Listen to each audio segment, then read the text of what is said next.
शुक्लांबरधरं विष्णुं शशिवर्णं चतुर्भुजं प्रसन्नवदनं ध्यायेत् सर्वविघ्नोपशान्तये। गुरुर्ब्रह्मा गुरुर्विष्णु गुरुदेवो महेश्वरः गुरुसाक्षात् परं ब्रह्म तस्मै श्रीगुरुवे नमः। कृष्णं नारायणं वन्दे व्रजप्रियं कृष्णं द्वैपायनं वन्दे कृष्णं वन्दे पृथासुतं। ಎಲ್ಲರಿಗೂ ನಮಸ್ಕಾರ. ನಾಳೆಯಿಂದ ಅಧಿಕ ಮಾಸ ಶುರುವಾಗತ್ತೆ. ಅದು ಅಮಾವಾಸ್ಯೆ ಉಪರಿ ಬಂದಿದೆ, ಅದರಿಂದ ನೆನ್ನೆನೂ ಅಮಾವಾಸ್ಯೆ, ಇವತ್ತು ಸೂರ್ಯೋದಯಕ್ಕೆ ಇವತ್ತು ಅಮಾವಾಸ್ಯೆ. ಆಮೇಲೆ ಇವತ್ತು ಸಂಜೆಯಿಂದ ಶುರುವಾಗತ್ತೆ, ಆದರೆ ಆಚರಣೆ ನಾಳೆಯಿಂದ. ಸೂರ್ಯೋದಯ ನೋಡಿದ್ರೆ ನಾಳೆಯಿಂದ ಅಂತ ಹೇಳ್ತಾರೆ. ಆದ್ದರಿಂದ ಎಲ್ಲರೂ 17 ಅಂತ ಹೇಳ್ತಾ ಇದ್ದಾರೆ. ಅಧಿಕ ಮಾಸ ಏನು, ಅಧಿಕ ಮಾಸ ಮಹತ್ವ ಏನು, ಮತ್ತು ಅದನ್ನು ನಾವು ಯಾಕೆ ಆಚರಿಸ್ಬೇಕು, ಈ ಮಾಸದಲ್ಲಿ ಏನು ವಿಶೇಷತೆ ಅಂತ ಒಂಚೂರು ತಿಳ್ಕೊಳ್ಳೋ ಪ್ರಯತ್ನವನ್ನು ಪಡೋಣ. ಯಾಕಂದರೆ ಇದು ನಮಗೆಲ್ಲರಿಗೂ ಗೊತ್ತಾಗಬೇಕು. ಈ ಮಾನವ ಜನ್ಮ ಬಂದಾಗ ದೇವರ ನಾಮ ಜಪ ಆಗಲಿ, ದೇವರ ಕಥೆಯ ಶ್ರವಣವಾಗಲಿ, ಇದೆಲ್ಲ ಮಾಡೋದು ನಮಗೆ ಪುಣ್ಯಕರ ಕಾರ್ಯ. ಆ ಪುಣ್ಯ ನಮಗೆ ಸಿಗಲಿ, ಇನ್ನೂ ಹೆಚ್ಚಾಗಿ ಸಿಗಲಿ, ಅದರ ಅರಿವು ನಮಗೆ ಬಂದು ಅದರಿಂದ ನಾವು ಅದನ್ನು ಹೆಚ್ಚಾಗಿ ಮಾಡೋಣ ಅಂತ ಇದ್ರ ಬಗ್ಗೆ ಹೇಳೋಣ ಅಂತ ಯೋಚನೆ ಮಾಡಿದೆ. ಈ ಅಧಿಕ ಮಾಸ ಅಂದರೆ ಏನು, ಯಾಕೆ ಅಧಿಕ ಮಾಸ ಅಂತ ಹೇಳ್ತಾರೆ?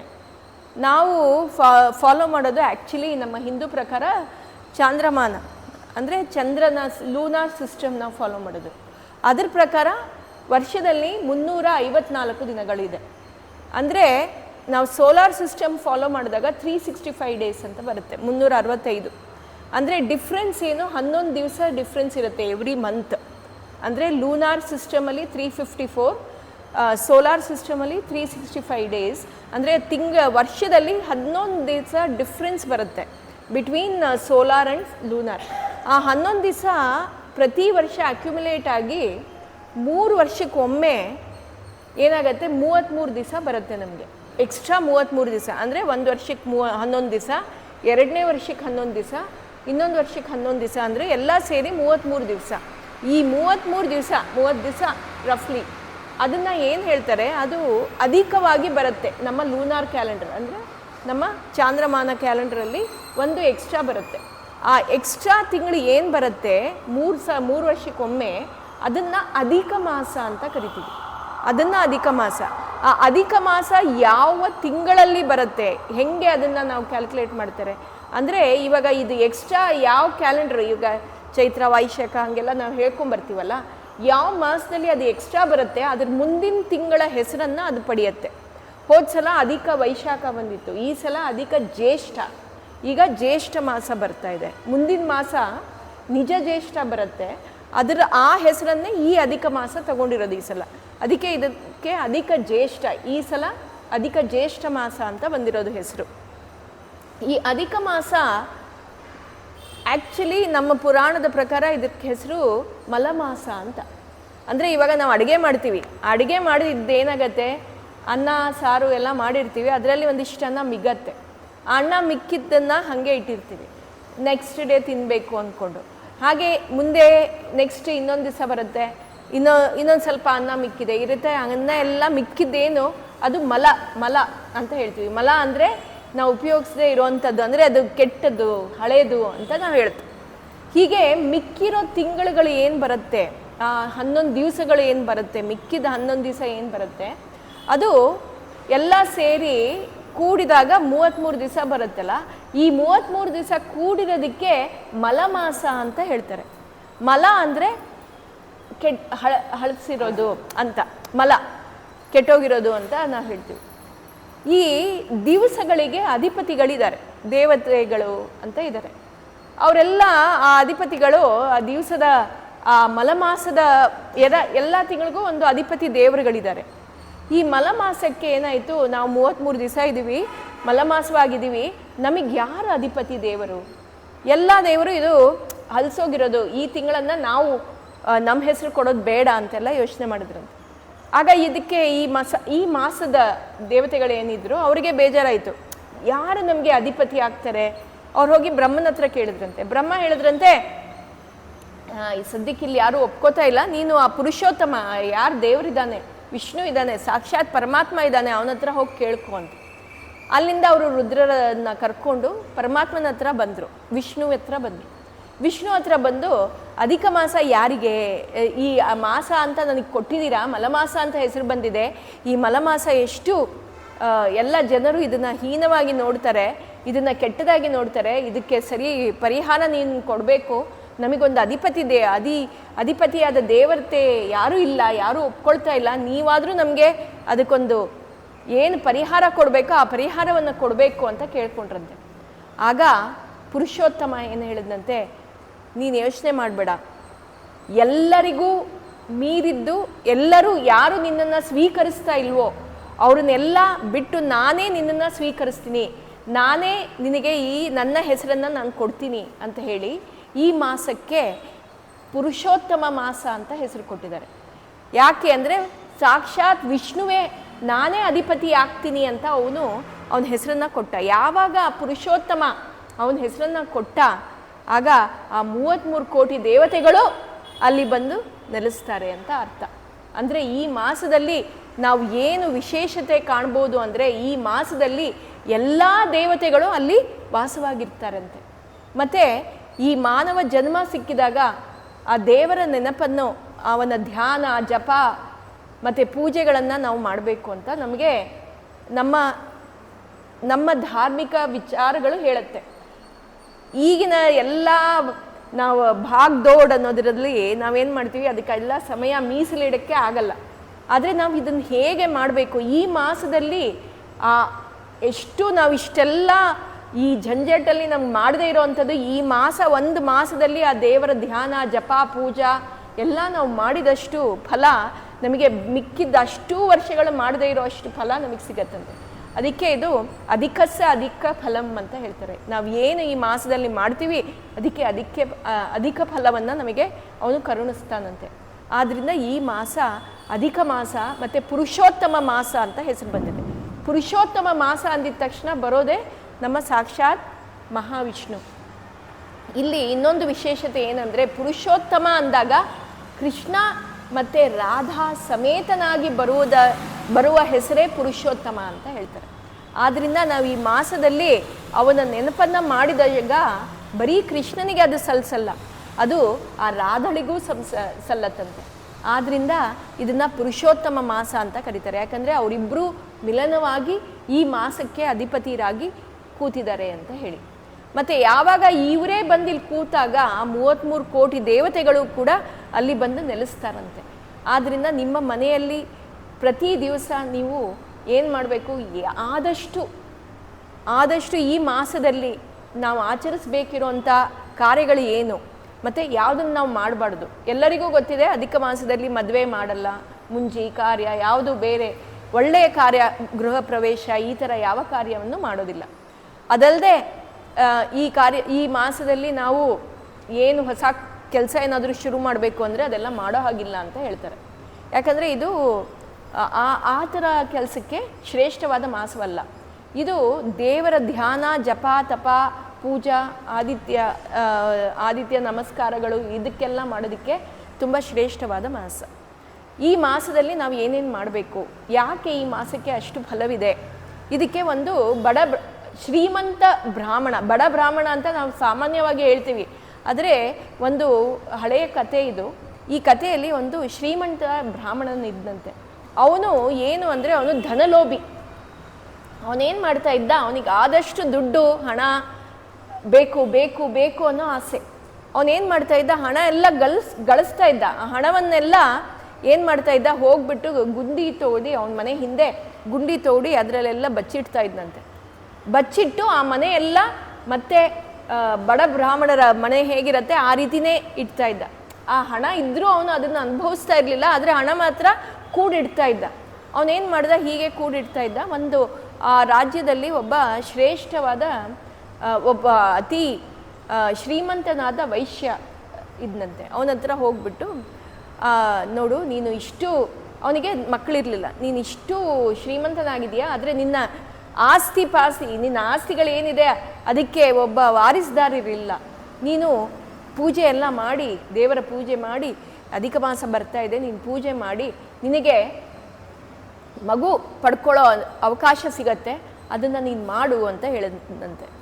ಈ ಬ್ರಾಹ್ಮಣನ ಮಾತು ಕೇಳಿ ಆ ವೈಶ್ಯ ಏನು ಮಾಡ್ದ, ಸರಿ ಅಂತೆಲ್ಲ ವ್ಯವಸ್ಥೆ ಮಾಡಿಕೊಂಡು ಅಧಿಕ ಮಾಸದಲ್ಲಿ ಪುರುಷೋತ್ತಮನನ್ನು ನೆನೆಸ್ಕೊಂಡು ಪೂಜೆಯನ್ನು ಮಾಡಿದ್ಮೇಲೆ ಈ ಬ್ರಾಹ್ಮಣ ಬಂದ್ಬಿಟ್ಟು ಅವನಿಗೆ ಹೊಗಳಿದ್ದು. ಅಲ್ಲಿ ಇನ್ನರ್ ಸೀಕ್ರೆಟ್ ಏನಂದರೆ, ಹೊಗಳಿದ್ದು ಯಾಕೆ, ನೀವಿಬ್ಬರು ದಂಪತಿಗಳು ತುಂಬ ಚೆನ್ನಾಗಿ ಶ್ರದ್ಧೆಯಿಂದ ಪೂಜೆಯನ್ನೆಲ್ಲ ಆಚರಿಸಿದ್ದೀರಾ, ಅದ್ರ ಹಿಂದೆ ಅವ್ನಿಗೆ ಇದ್ದಿದ್ದು ಏನಂದರೆ, ಅವನಿಗೆ ಹೊಗಳಿದ್ರೆ ನನಗೆ ಹೆಚ್ಚು ದಕ್ಷಿಣೆ ಸಿಗತ್ತೆ ಅಂತೆಲ್ಲ ಹೇಳಿ, ನಿಮಗೆ ಸಾಕ್ಷಾತ್ ಆ ಪರಮಾತ್ಮನ ಕೃಪೆ ಇರುತ್ತೆ, ಅದು ಇದು ಅಂತೆಲ್ಲ ಹೇಳ್ತದೆ.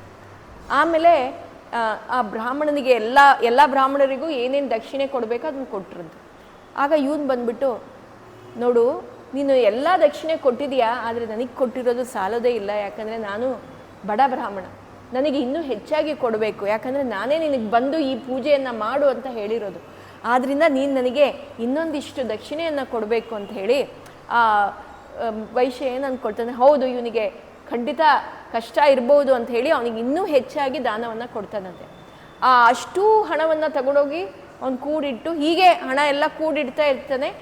ಮನೆಯಲ್ಲಿರೋ ಹೆಂಡತಿ ಮಕ್ಕಳಿಗೂ ಕೂಡ ಅನ್ನ ತಿನ್ನೋದಕ್ಕೂ ಕೊಡ್ತಾ ಇರಲಿಲ್ಲ. ನೀರು ಕುಡೀರಿ, ನಿಮ್ಗೇನೂ ಆಗಲ್ಲ ಅಂತೆಲ್ಲ ಹೇಳಿ ಬರೀ ಹಣ ಎಲ್ಲ ತೊಗೊಂಡು ಹೋಗಿ ಕೂಡಿಡೋದೇ ಕೆಲಸ. ಹೀಗೆ ಮಾಡ್ತಾ ಇದ್ದ. ಹೆಂಡತಿ ಮಕ್ಕಳಿಗೆ ಬೇಜಾರಾಗಿ ಅವರೆಲ್ಲ ಬಿಟ್ಟು ಹೊಟ್ಟೋಗ್ತಾರಂತೆ.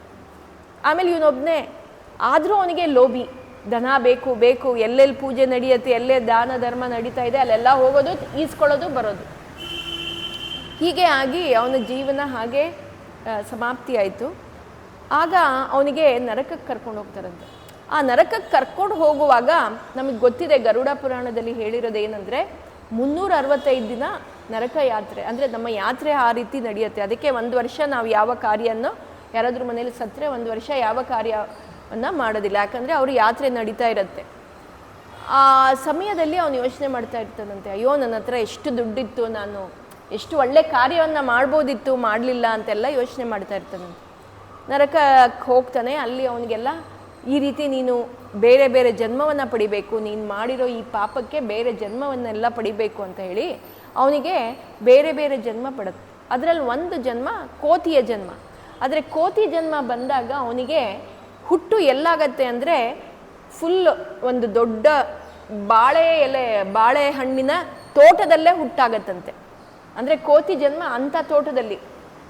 ಆಗ ಅವನಿಗೆ ಮನಸ್ಸಲ್ಲಿ ಯೋಚನೆ, ಯಾಕೆ ನನಗೆ ಇಂಥ ಜಾಗದಲ್ಲಿ ನನಗೆ ಜನ್ಮ ಪಡೆದಿದ್ದೀನಿ ನಾನು ಅಂತ.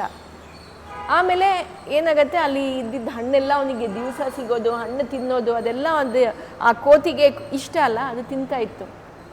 ಒಮ್ಮೆ ಏನಾಗತ್ತೆ, ಆ ಕೋತಿ ಆ ಹಣ್ಣನ್ನೆಲ್ಲ ತಿಂತಾ ಇರುತ್ತೆ. ಒಂದು ಮರದ ಮೇಲೆ ಹೋಗುತ್ತೆ. ಆವತ್ತಿನ ದಿವಸ ಹಣ್ಣು ಯಾವುದೂ ಬಿಟ್ಟಿರಲ್ಲ. ಹಣ್ಣು ಬಿಡದೆ ಏನಾಗುತ್ತೆ, ಒಂದು 3-4 ದಿವಸ ಹಣ್ಣೇ ಬಿಡೋದಿಲ್ಲ. ಆ ಕೋತಿಗೆ ಏನೂ ಹಣ್ಣು ಸಿಗೋದಿಲ್ಲ. 4-5 ದಿನ ಏನೂ ಹಣ್ಣು ಸಿಗಲ್ಲ. ಆಮೇಲೆ ಆ ಮರದ ಕೆಳಗೇನೆ ಒಂದು ನದಿ ಇರುತ್ತೆ. ಆ ನದಿಯಲ್ಲಿ ಅವನು ಬಿದ್ದೋಗ್ತಾನಂತೆ. ಬಿದ್ದೋಗಿ 3 ದಿವಸ ನದಿಯಲ್ಲೇ ಜೀವ ಇರುತ್ತೆ, ಸಾಯಲ್ಲ. 3 ದಿವಸ ಆ ನದಿಯಲ್ಲೇ ಬಿದ್ದು ತೇಲಾಡ್ತಾ ಇರುತ್ತೆ. ಹಾಗೆ ಅದು 2 ದಿನ ಆದಮೇಲೆ ಸತ್ತೋಗುತ್ತಂತೆ. ಆವಾಗ ಅವನಿಗೆ ವಿಷ್ಣುದೂತರು ಬರ್ತಾರಂತೆ. ವಿಷ್ಣುದೂತರು ಬಂದು ಕರ್ಕೊಂಡು ಹೋಗ್ತಾರೆ.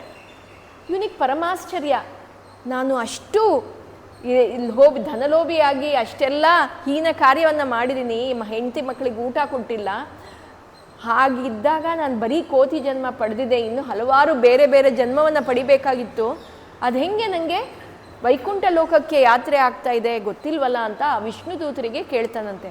ಹೇಗೆ ನನಗೆ ನೀವು ವೈಕುಂಠ ಲೋಕಕ್ಕೆ ಕರ್ಕೊಂಡು ಹೋಗ್ತಾ ಇದ್ದೀರಾ ಅಂತ.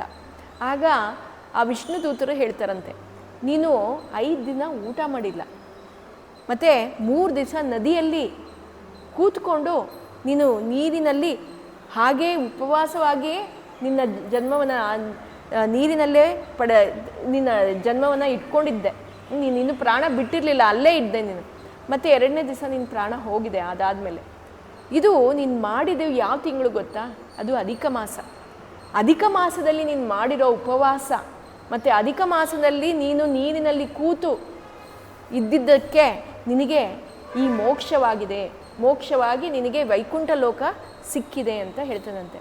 ಅಂದರೆ ಇಲ್ಲಿ ನಾವೇನು ತಿಳ್ಕೋಬೇಕು ಅಂದರೆ ಎಷ್ಟೇ ಜನ್ಮದಲ್ಲಿ ಯಾವ್ಯಾವ ಪಾಪವನ್ನು ಆದರೂ ನಾವು ಮಾಡಿರಲಿ, ಹೀನ ಕಾರ್ಯವನ್ನು ಮಾಡಿರಲಿ, ಈ ಅಧಿಕ ಮಾಸದಲ್ಲಿ ಕೆಲವೊಂದು ವ್ರತಗಳನ್ನು ನಾವು ಇಟ್ಕೊಂಡ್ರೆ ಆ ವ್ರತದಿಂದ ನಮಗೆ ಸಿಗೋ ಫಲ ಎಷ್ಟು ಅಂದರೆ ಬರೀ ಈ ಜನ್ಮದ ಒಂದು ಪಾಪ ಅಲ್ಲ, ಹಲವಾರು ಜನ್ಮದ ಪಾಪಗಳು ನಾವೇನು ಮಾಡಿರ್ತೀವಿ ಅದಷ್ಟು ನಾಶವಾಗತ್ತಂತೆ. ಅದಕ್ಕೆ ಇದನ್ನು ಅಧಿಕ ಮಾಸ ಅಂತ ಹೇಳ್ತಾರೆ. ಅಧಿಕಸ್ಯ ಫಲಂ ಇದರಲ್ಲಿ ಸಿಗತ್ತೆ. ಏನೇ ನಾವು ಮಾಡಿದ್ರು, ಅವನು ದೇವರನ್ನು ನೆನೆಸ್ಕೊಂಡು ಉಪವಾಸ ಇರಲಿಲ್ಲ, ದೇವರನ್ನು ನೆನೆಸ್ಕೊಂಡು ನೀರಲ್ಲಿ ಬಿದ್ದಿರಲಿಲ್ಲ, ಆದರೂ ಅವನಿಗೆ ಫಲ ಏನಾಯಿತು? ವೈಕುಂಠ ಯಾತ್ರೆ ಸಿಕ್ತು, ಅವನಿಗೆ ವೈಕುಂಠ ವಾಸಕ್ಕೆ ಕರ್ಕೊಂಡೋದ್ರು. ಯಾಕೆ ಅಂದರೆ ಅಧಿಕ ಮಾಸದಲ್ಲಿ ನಾವು ಆ ಆಚರಣೆಯನ್ನು ಮಾಡಬೇಕು ಅಂತ. ಹೀಗೆ ಅಧಿಕ ಮಾಸದ ಇನ್ನೂ ಹಲವಾರು ಕಥೆಗಳಿದೆ. ಅದರಲ್ಲಿ ಒಂದು ಕತೆ ಏನಂದರೆ ದ್ರೌಪದಿಯ ಕತೆ.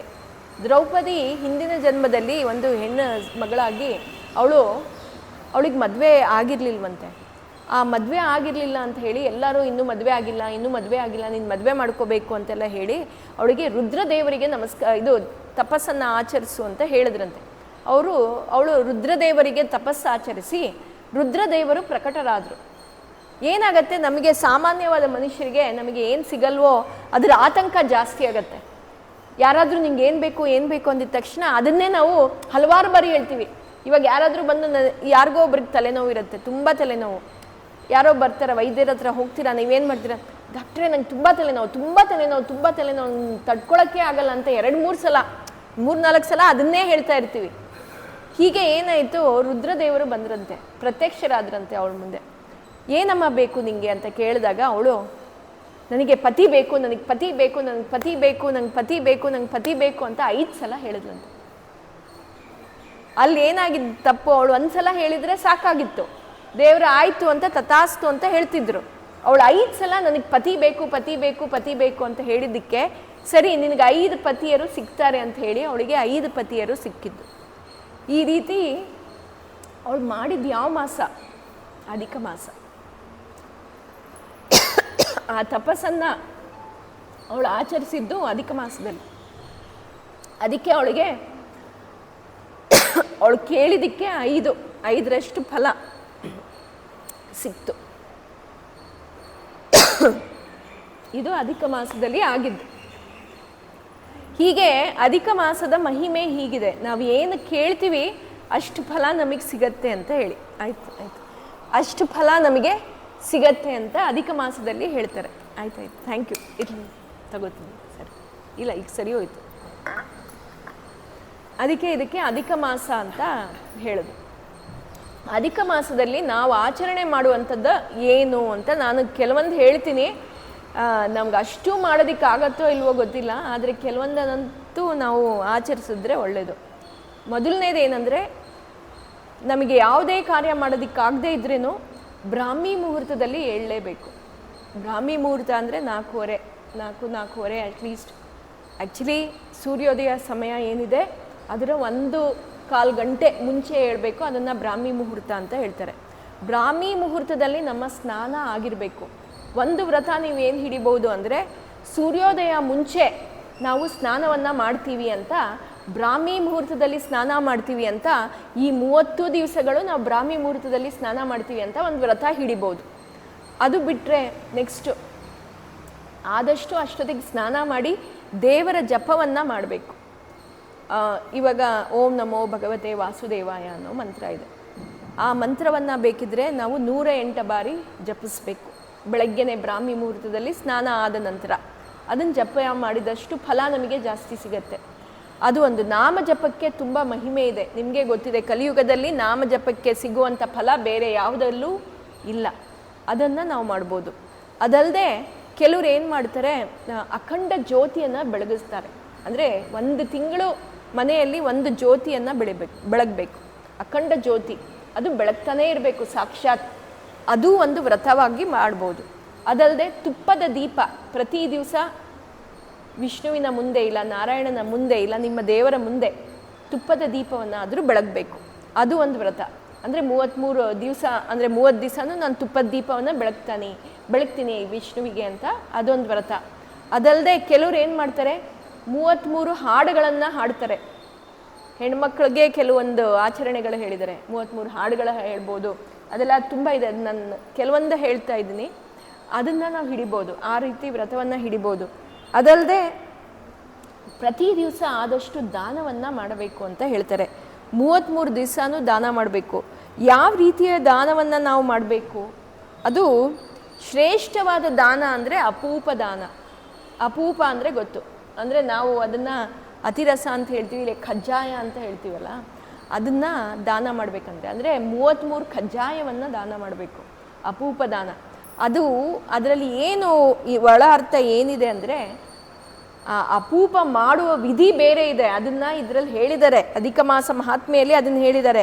ಅದು ಅಷ್ಟೆಲ್ಲ ನಾವು ಪಾಲಿಸೋದಕ್ಕಾಗಲ್ಲ, ಆದರೆ ಕೆಲವೊಂದು ಮಟ್ಟದಲ್ಲಿ ಅವರೇ ಮಾಡಿಕೊಡ್ತಾರೆ, ಅವರೇ ದಾನವನ್ನು ಕೊಡೋದಕ್ಕೂ ನಮಗೆ ಅವಕಾಶ ಮಾಡಿಕೊಡ್ತಾರೆ. ಆ ಥರ ಮಾಡ್ಬೋದು.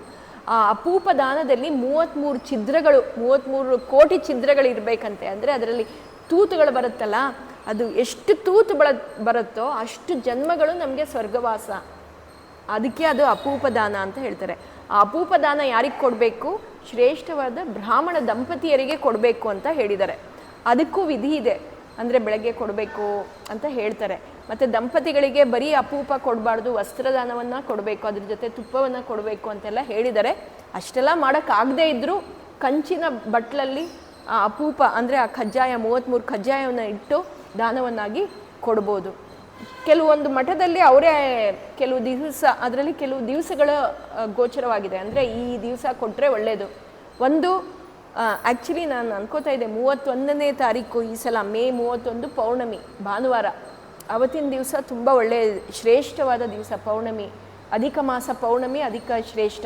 ಅವತ್ತೇನು ನೀವು ದಾನ ಕೊಡ್ತೀರಿ, ಅವತ್ತಿನ ದಿವಸ ಏನು ಕಾರ್ಯ ಮಾಡ್ತೀರಾ, ಅದಕ್ಕೆ ಅಧಿಕ ಫಲ. ಅದೊಂದು ಮಾಡ್ಬೋದು, ಅವತ್ತಿನ ದಿವಸ ಕೊಡ್ಬೋದು. ದೇವಸ್ಥಾನದಲ್ಲಿ ಮಾಡ್ತಾರೆ ಅಂದರೆ ಆ ದಿವಸ, ಇಲ್ಲ ದ್ವಾದಶಿ ಆ ದಿವಸ ಕೊಡ್ಬೋದು. ಈ ರೀತಿ ಕೆಲವು ದಿವಸಗಳಿದೆ, ಅದನ್ನು ನಾವು ನೋಡಿಬಿಟ್ಟು ಆ ದೇವಸ್ಥಾನದಲ್ಲೇ ಕೆಲವೊಂದು ಮಠದಲ್ಲೇ ಆ ಪರ್ಟಿಕ್ಯುಲರ್ ಡೇ ನಾವು ಇದನ್ನು ರೆಡಿ ಮಾಡ್ತೀವಿ.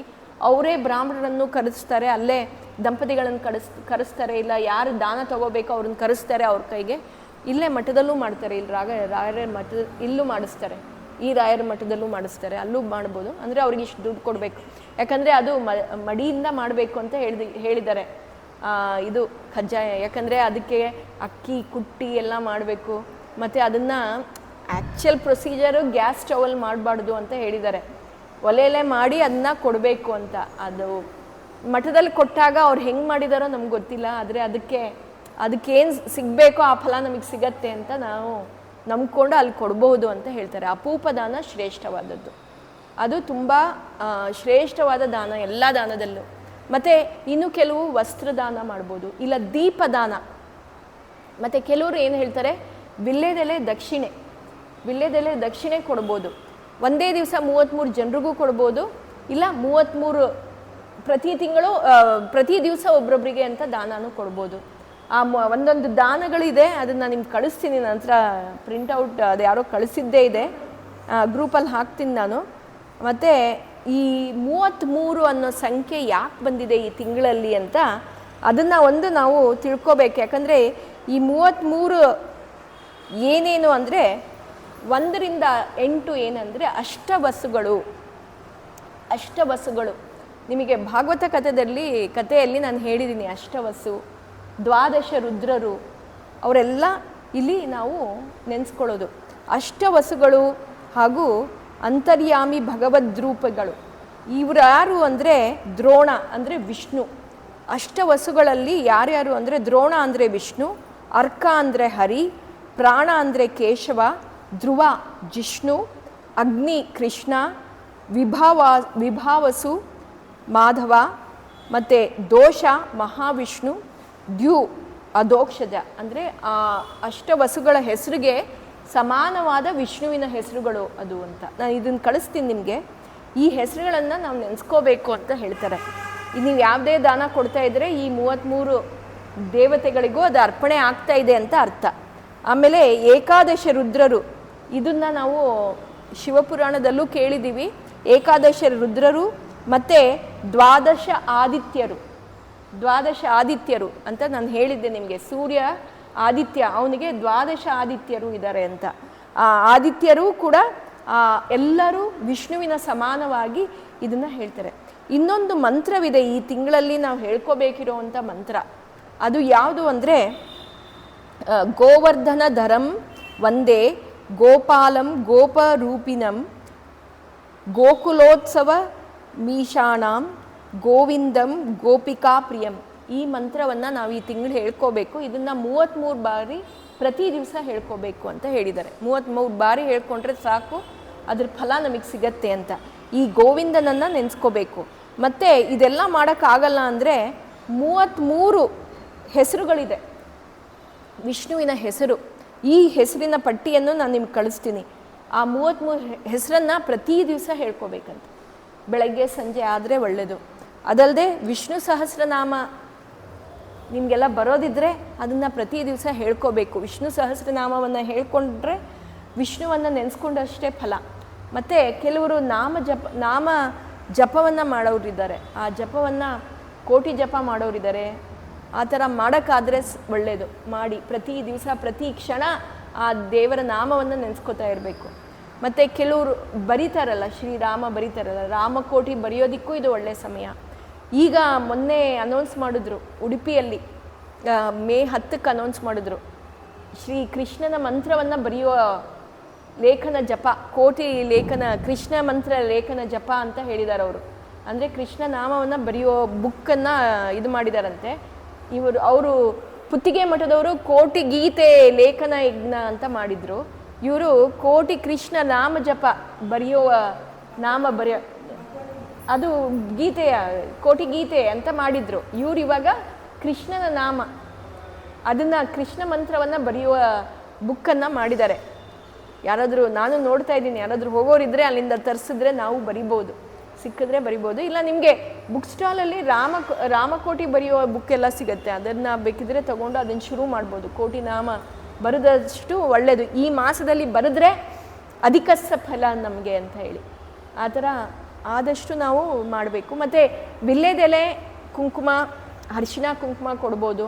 ಹೆಣ್ಣು ಮಕ್ಕಳು ಮಾಡುವಂಥದ್ದು ಕೆಲವೊಂದು ಬರೆದಿದ್ದಾರೆ, ಅದು ಒಂದು ದೊಡ್ಡ ಪಟ್ಟಿನೇ ಇದೆ ಹೆಣ್ಮಕ್ಳಿಗೆ. ಹೆಂಗಸರು ಏನೇನು ಮಾಡ್ಬೋದು, ಸುಮಂಗಳಿಯರು ಏನೇನು ಮಾಡ್ಬೋದು, ಹೆಣ್ಮಕ್ಳು ಏನೇನು ಮಾಡ್ಬೋದು ಅಂತೆಲ್ಲ ಕೊಟ್ಟಿದ್ದಾರೆ. ಅದನ್ನು ನಾನು ನಿಮಗೆ ಕಳಿಸ್ತೀನಿ, ನೋಡಿ ನಿಮ್ಮ ಕೈಯಲ್ಲಿ ಏನಾಗತ್ತೆ ಅದನ್ನು ಮಾಡ್ಬೋದು. ಅಂದರೆ ಈ ದೀಪ ದಾನ ಮಾಡಬೇಕು ಅಂದಾಗ ದೀಪ ಜೋಡಿ ದೀಪವನ್ನೇ ಕೊಡಬೇಕು, ಸಿಂಗಲ್ ದೀಪ ಕೊಡಬಾರ್ದು. ಮತ್ತು ದೀಪ ಕೊಡುವಾಗ ಅದರಲ್ಲಿ ಎಣ್ಣೆ ಹಾಕಬೇಕು. ಬತ್ತಿ ಇಟ್ಬಿಟ್ಟು ಎಣ್ಣೆ ನೀವು ಅದರಲ್ಲಿ ಹಾಕದೇ ಇದ್ರೂ ಎಣ್ಣೆ ಪ್ಯಾಕೆಟ್ ಆದರೂ, ಚಿಕ್ಕ ಎಣ್ಣೆ ಪ್ಯಾಕೆಟ್ ಆದರೂ ಕೊಟ್ಬಿಟ್ಟು ಅದನ್ನು ದಾನ ಮಾಡಬೇಕು.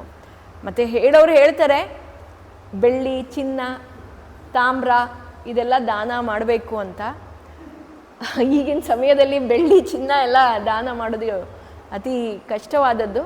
ಆದರೆ ಅದನ್ನು ಹೇಳಿ ಏನು ಹೇಳ್ತಾರಂದರೆ, ನೀವು ಮಾಡಿ ನಿಮಗೆ ಗೊತ್ತಾಗತ್ತೆ, ಅವನು ನಿಮಗೆ ಅದ್ರ ದುಪ್ಪಟ್ಟು ವಾಪಸ್ ಕೊಡ್ತಾನಂತೆ. ನಾವು ಅದನ್ನ ಮನಸ್ಸಲ್ಲಿ ಇಟ್ಕೊಂಡು ಮಾಡಬಾರ್ದು. ಕೆಲವರೆಲ್ಲ ಹೆಂಗಂದರೆ, ನಮ್ಗೆ ಇನ್ನೂ ವಾಪಸ್ ಕೊಡ್ತಾನೆ, ಇನ್ನೂ ಜಾಸ್ತಿ ಕೊಡ್ತಾನೆ ಅಂತ ಹೇಳ್ಬಿಟ್ಟು ಆ ಆಸೆಯಿಂದ ಕೊಡೋಕ್ಕೆ ಹೋಗ್ತಾರೆ. ಹಂಗೆ ಕೊಡಬಾರ್ದು. ಅವ್ನು ಕೊಡ್ತಾನೋ ಕೊಡಲ್ವೋ ಅದು ಸೆಕೆಂಡ್ರಿ. ನನ್ನಲ್ಲಿ ಏನಿದೆ ಕೊಟ್ಟುಬಿಟ್ಟು ಶ್ರೀ ಕೃಷ್ಣಾರ್ಪಣ ಮಸ್ತು ಅಂತ ಹೇಳ್ಬೇಕಂತೆ. ಇಲ್ಲ ಅಂದರೆ ಅದಕ್ಕೆ ಫಲ ಇಲ್ಲ.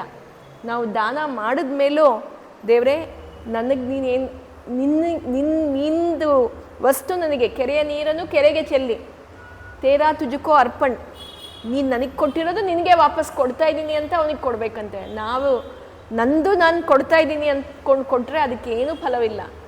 ನಾನು ಸಂಪಾದನೆ ಮಾಡಿರೋದು ನಿನಗೆ ಕೊಡ್ತಾ ಇದ್ದೀನಿ. ನಮಗೆ ಸಂಪಾದನೆ ಮಾಡುವ ಶಕ್ತಿ ಕೊಟ್ಟಿರೋದು ಅವನೇ. ಅವನಿಂದ ನಾವು ಸಂಪಾದನೆಗೆ ಅರ್ಹರಾಗಿದ್ದೀವಿ. ನಾವು ಏನು ಸಂಪಾದನೆ ಮಾಡ್ತಾ ಇದ್ದೀವಿ ಅವನಿಂದಾನೇ ಅದು ಆಗಿರೋದು. ನೀನು ನನಗೆ ಕೊಟ್ಟಿರೋದನ್ನು ನಾನು ನಿನಗೆ ವಾಪಸ್ ಕೊಡ್ತೀನಿ ಅಂತ ಹೇಳ್ಬಿಟ್ಟು ಕೊಡಬೇಕಂತೆ. ಕೆಲವರು ದೇವಸ್ಥಾನಗಳಲ್ಲಿ ದಾನ ಮಾಡ್ತಾರೆ, ಅದನ್ನೂ ಮಾಡ್ಬೋದು.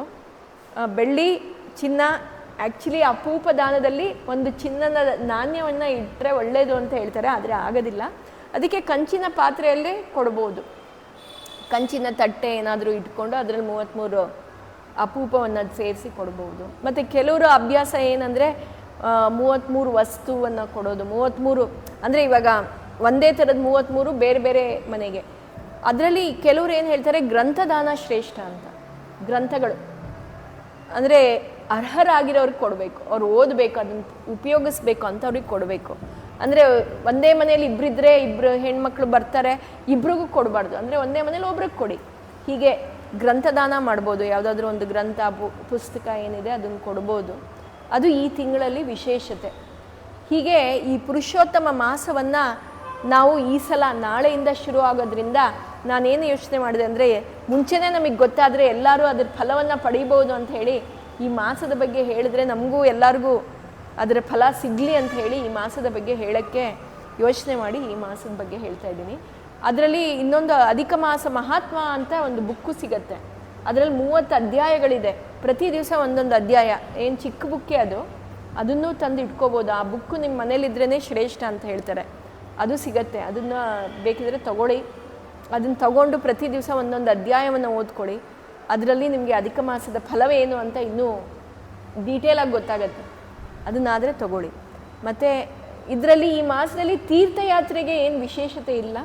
ಅದೇ ನದಿ ಸ್ನಾನಕ್ಕಿದೆ, ಇಲ್ಲ ನಿಮ್ಮ ಮನೇಲಿ ಗಂಗಾಜಲ ಇದ್ದರೆ ನಿಮ್ಮ ನೀರಿನಲ್ಲಿ ಗಂಗಾಜಲವನ್ನು ಹಾಕ್ಕೊಂಡು ಸ್ನಾನ ಮಾಡಿ, ಅದಕ್ಕೆ ಫಲ ಜಾಸ್ತಿ ಸಿಗತ್ತೆ. ಅಂದರೆ ಆದಷ್ಟು ನಾವು ಒಂದು ವ್ರತವನ್ನು ಹಿಡಿಬೋದು. ಇಲ್ಲ ಹೆಣ್ಮಕ್ಳು 33 ಗೆಜ್ಜೆ ವಸ್ತ್ರ ಹಾಕೋದು, ಇಲ್ಲ 33 ಬತ್ತಿಯ ದೀಪ ಹಚ್ಚೋದು, ಈ ರೀತಿ ಎಲ್ಲ ಮಾಡ್ಬೋದು ಅಂತ ಹೇಳಿದ್ದಾರೆ. ಸೊ ನಮಗೆ ನಮ್ಮ ಅನುಕೂಲ, ನಮ್ಮ ಶಕ್ತಿ ಅನುಸಾರ ಏನಾಗತ್ತೆ ಅದನ್ನು ನಾವು ಮಾಡ್ಬೋದು. ಕೆಲವರೆಲ್ಲ 33 ಫಲಗಳನ್ನು ಕೊಡ್ತಾರೆ, ಆ ರೀತಿ ಕೊಡ್ಬೋದು. ಬಾಳೆಹಣ್ಣು ಕೊಡ್ಬೋದು, 33 ತೆಂಗಿನಕಾಯಿ ಒಟ್ಟಿಗೆ ಕೊಟ್ಟರೆ ಒಬ್ರೊಬ್ರ ಮನೇಲಿ ಏನು ಮಾಡ್ತಾರೆ ಅದನ್ನು ನಾವು ಯೋಚನೆ ಮಾಡಬೇಕು. ಈ ರೀತಿ ಯೋಚನೆ ಮಾಡಿ ನಮ್ಗೆ ಏನಾಗುತ್ತೆ ಅದನ್ನು ಕೊಡ್ಬೋದು. ಮತ್ತು ಇನ್ನೊಂದು ಶ್ರೇಷ್ಠವಾದ ದಾನ ಅಂತ ಈಗ ನೆನಪಾಗಿದ್ದೇನೆಂದರೆ, ತೆಂಗಿನಕಾಯಿ ಇದು ಒಣಕೊಬ್ಬರಿಯಲ್ಲಿ ಅದನ್ನು ಅರ್ಧ ಮಾಡಿಬಿಟ್ಟು ಅದರಲ್ಲಿ ಅಕ್ಕಿ ಹಾಕಿ ಕೃಷ್ಣನ ವಿಗ್ರಹವನ್ನು ಇಟ್ಟು ಅದನ್ನು ದಾನ ಮಾಡ್ಬೋದು ಅಂತೆ. 2 ಸಮೇತವಾಗಿ ಕೊಡಬೇಕು ಅಂತ ಹೇಳ್ತಾರೆ. ಅದು ಶ್ರೇಷ್ಠವಾದ ದಾನ. ಈ ಮಾಸಕ್ಕೆ ದಾನ ಶ್ರೇಷ್ಠ, ಜಪ ಶ್ರೇಷ್ಠ, ಪೂಜೆ ಶ್ರೇಷ್ಠ. ಇದನ್ನೆಲ್ಲ ನೀವು ಎಷ್ಟಾಗತ್ತೆ ಅಷ್ಟು ಮಾಡಿ ಅಂತ ಹೇಳಿ ಆದಷ್ಟು ನಮ್ಮ ಕೋಪವನ್ನು ಈ ಮಾಸದಲ್ಲಿ ಕಮ್ಮಿ ಮಾಡ್ಕೋಬೇಕು. ನಮ್ಮ ಕೋಪ, ನಮ್ಮ ಇಂದ್ರಿಯ ನಿಗ್ರಹವನ್ನು ನಾವು ಮಾಡ್ಕೋಬೇಕು. ಯಾರ ಮೇಲೂ ಕೋಪ ಮಾಡ್ಕೋಬಾರ್ದು. ಮತ್ತು ಅನ್ನೆಸೆಸರಿ ಆರ್ಗ್ಯುಮೆಂಟ್ಸ್ ಆಗಬಾರ್ದು ಅಂತ ಹೇಳ್ತಾರೆ. ಅದನ್ನು ಆದಷ್ಟು ನಾವು ಪಾಲಿಸಿದ್ರೆ ನಮಗೆ ಒಳ್ಳೆಯದು ಅಂತ ಹೇಳಿ ಇವತ್ತಿನ ಕಥೆಯನ್ನು ನಾವು ಮುಗಿಸೋಣ. ಎಲ್ಲರೂ ನಾವು ಈ ಅಧಿಕ ಮಾಸದ ಫಲವನ್ನು ಪಡ್ಕೊಳ್ಳೋಣ. ಸರಿ. ಹರೇ ಹರೇ ಮೇ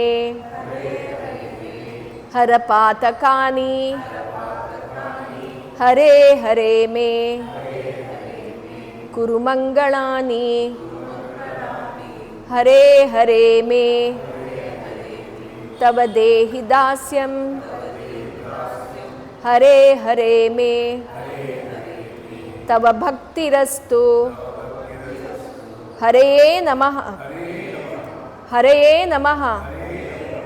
ಶ್ರೀಕೃಷ್ಣಾರ್ಪಣಮಸ್ತು.